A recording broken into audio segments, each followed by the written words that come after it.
everybody, it's Lisa from ATK Gearheads, and I'm here to answer some of your terrific questions that you left after our juicer video. The first one, what can you do with the leftovers from the juice extractors?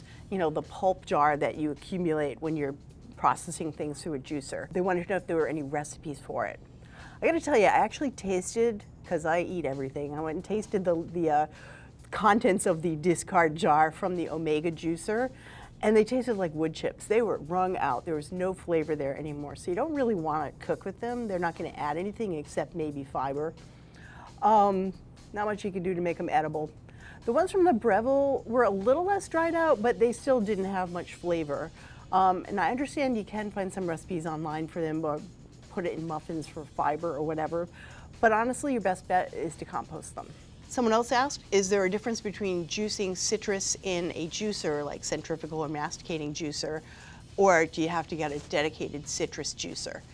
You can actually put citrus in the juicers that I showed, which were the Centrifugal and Masticating. You should probably peel them first unless you want that really astringent peel flavor in there. So you can either cut the peel off with a sharp knife, or you can just peel them the way you would if you're going to eat them and put them in.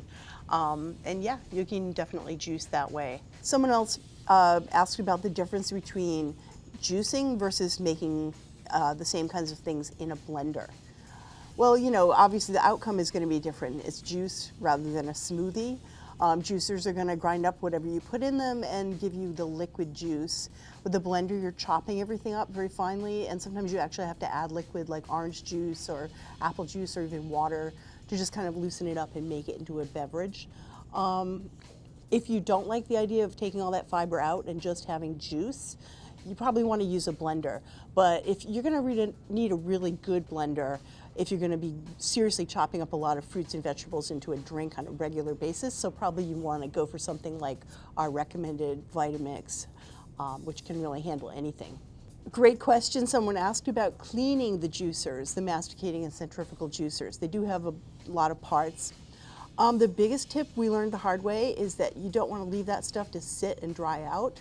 So if you juice something in the morning, stick that stuff in the sink and soak it, or rinse it off right away, or even wash it by hand right away. Don't let it dry on. Both of the winners, you can put most of the parts in the dishwasher.